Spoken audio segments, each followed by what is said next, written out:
Hi hello అందరికీ నమస్కారం. నేను మీ వాణి. ఇవాళ మనం ఈ వీడియోలో ద కిల్లర్ పార్ట్ 4 వినబోతున్నాం. ఫ్రెండ్స్, మీరు కానీ మన ఛానల్ని ఫస్ట్ టైం చూస్తున్నట్లయితే ప్లీజ్ సబ్స్క్రైబ్ చేసుకోండి. అలాగే ఈ వీడియోని తప్పకుండా లైక్ చేసి స్టోరీ ఎలా ఉందో కమెంట్ చేయండి. మరి ఎందుకు ఆలస్యం, స్టోరీ వినేద్దామా? రామ్కు గతం గుర్తుకు వచ్చి ఆగని కన్నీటిని తుడుచుకొని ముందుకు సాగాడు. రామ్ కేరళలో నాయక్ను కలవడానికి హాస్పిటల్కు వెళ్ళాడు. అది ఒక ఫేమస్ మల్టీ స్పెషాలిటీ హాస్పిటల్. రామ్కు కేరళ అంతా కొట్టిన పిండి కావడం చేత అడ్రస్ దొరకడం పెద్ద కష్టం కాలేదు. నాయక్ ఉన్న హాస్పిటల్కు వెళ్ళి అక్కడ రిసెప్షన్లో ఇన్ఫర్మేషన్ తెలుసుకొని అక్కడకు వెళ్ళాడు. దానికన్నా ముందు డాక్టర్ను కలుద్దామని అనుకొని అక్కడ డాక్టర్ ఛాంబర్లోకి వెళ్ళాడు. హలో డాక్టర్, నమస్తే. I am inspector Ram. Crime investigation చేస్తున్నాను. మీకు తెలిసే ఉంటుంది సీరియల్ హత్యల గురించి. ఎస్, తెలుసు. ఆ విషయమై నాయక్ గారిని కొన్ని ప్రశ్నలు అడగాలి. ఆయన ఇక్కడే ఈ హాస్పిటల్లోనే ఉన్నారని తెలిసింది. ఇప్పుడు ఆయనకి ఎలా ఉంది డాక్టర్? దాంతో డాక్టర్, నాయక్ గారు మా హాస్పిటల్లోనే చాలా రోజులుగా ఉన్నారు. నిన్ననే కోమాలోంచి బయటకు వచ్చారు. ఇంతకీ ఆయనకి ఏమైంది డాక్టర్ అని అడిగాడు. నాకు డీటెయిల్స్ అంతగా తెలియవు, తెలిసింది చెబుతాను. నాయక్, అతని భార్య సీమ చాలా రోజుల క్రిందట కేరళలో ఒక బిజినెస్ పని మీద వచ్చారు. మామూలుగానే ఆయన చాలా బిజీ మనిషి. ఒకరోజు వాళ్ళ కార్ ఒక వ్యాన్ని ఓవర్టేక్ చేయబోయి యాక్సిడెంట్కి గురి అయింది. ఎదురుగా ఉన్న చెట్టుకు బలంగా గుద్దడం వల్ల తీవ్రంగా గాయపడ్డ నాయక్ అతని భార్యని హాస్పిటల్కు తీసుకుని వచ్చారు. వచ్చినప్పుడు ఇద్దరికి తలకు గాయాలతో బాగా రక్తం పోయింది.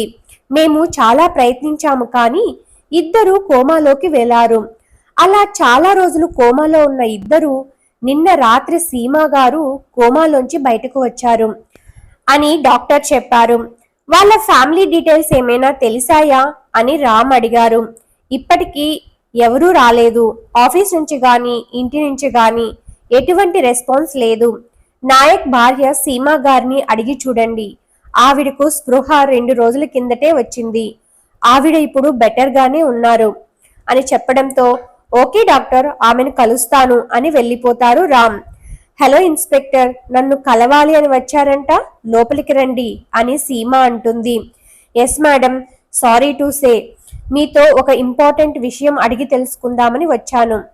మీ అమ్మాయిని హత్య చేశారు అని చెప్పడంతో సీమ, వాట్? మా అమ్మాయి హత్య ఏమిటి మాట్లాడుతున్నారు? నిన్న నేను కోమాలోంచి వచ్చిన తర్వాత మా అమ్మాయితో మాట్లాడాను. మీకు ఎంతమంది పిల్లలు మేడం, తెలుసుకోవచ్చా అని అడగడంతో మాకు ఒకే అమ్మాయి, హ్యాపీగానే ఉంది. ఏమైనా ప్రాబ్లమా ఇన్స్పెక్టర్ అని అనగానే రామ్కు ఏమీ అర్థం కాలేదు. వెంటనే హత్య చేయబడ్డ అమ్మాయి ఫోటోను చూపించాడు. ఈ అమ్మాయి ఎవరో నాకు తెలియదు. నాయక్కి నాకు పెళ్ళైన తర్వాత చాలా సంవత్సరాల తర్వాత మాకు పాప పుట్టింది. ఆ తరువాత పిల్లల కంటే నాకు ప్రాబ్లం అంటే ఇంకా వద్దనుకున్నాము. హత్య అంటున్నారు, ఏమిటో తెలుసుకోవచ్చా అని అడుగుతుంది. ఇప్పుడెందుకు మేడం, మీరు హాస్పిటల్లో ఉన్నారు కదా, రెస్ట్ తీసుకోండి, పర్వాలేదు, చెప్పండి అని సీమ అంటుంది. ఒక సీరియల్ కిల్లర్ కోసం గాలిస్తున్నాము. ఇప్పటి వరకు చాలా హత్యలు చేశాడు. అందరినీ చాలా దారుణంగా చంపాడు. ఇప్పటి వరకు అందరూ అమ్మాయిలే చంపబడ్డారు. ఆఖరు చనిపోయిన అమ్మాయి మీకేమైనా తెలిసేమోనని అడిగాను. ఇట్స్ ఓకే, ఓకే మేడం, నేను నాయక్ గారిని కలవాలి అని అంటాడు. ఇక సీమ, ఆయన రెస్ట్ తీసుకుంటున్నారు. నిన్న కోమాలోంచి బయటకు వచ్చినప్పటి నుంచి అదోలా ఉన్నారు. రేపు కలవచ్చు అని చెప్పడంతో ఓకే మేడం, రేపు కలుస్తాను అని వెళ్ళిపోతాడు. ఈలోపు హైదరాబాద్ నుంచి ముసుగు మనిషి స్కెచ్ వచ్చింది. దాన్ని చాలా నిశితంగా పరిశీలించగా ఒక యువకుని స్కెచ్ అది. ఒక 25 సంవత్సరాలు ఉంటాయి. ఇంత చిన్న వయసులో ఇలా సీరియల్ కిల్లర్ అవడానికి గల కారణం ఏంటో అనుకున్నాడు రామ్. ఈ స్కెచ్ ని అన్ని పోలీస్ స్టేషన్లకు పంపించి అన్ని చోట్ల గాలించడం మొదలుపెట్టారు. ఇక్కడ హైదరాబాద్ పోలీస్ స్టేషన్ కు కంగారు పడుతూ సుబ్బారావు వచ్చాడు. సార్, మా అమ్మాయి నిన్న అనగా కాలేజ్కి వెళ్ళింది, ఇప్పటి వరకు ఇంటికి రాలేదు అని అంటాడు. పేరు ఏంటి అని అడగ్గా అంకిత. వయసు, డీటెయిల్స్ చెప్పండి, మీకు ఎవరి మీదైనా అనుమానం ఉందా అని అడుగుతారు. లేదు సార్, ఒక నల్లటి వ్యాన్ లో ఆఖరుగా వెళ్ళిందని అక్కడ చూసిన వారు చెప్పారు. కంగారుగా ఉంది సార్, అసలే రోజులు బాగా లేవు అని చెప్పడంతో, కంగారు పడకండి సార్, ఏమీ జరగదు, మీ ఫోన్ నంబర్ ఇచ్చి వెళ్ళండి. ఇంటికొచ్చిన సుబ్బారావుని చూసి భార్య కాంతం ఆత్రంగా, ఏమండి, అమ్మాయి గురించి ఏమైనా తెలిసిందా అని అడిగింది.